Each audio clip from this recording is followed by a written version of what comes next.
Hi, do you have tomatoes? Chị ơi, có cà chua không? I ran out. Hết rồi. Yes. How many would you like? Có. Em mua bao nhiêu?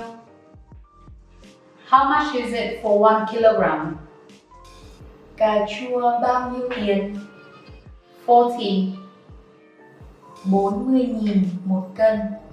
It's too expensive. Đắt quá. Is 30 okay? 30.000 được không?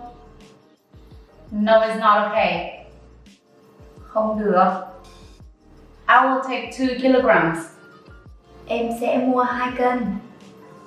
Yes, it's okay. Được. Is there anything else? Gì nữa không? No, thank you. Không, cảm ơn.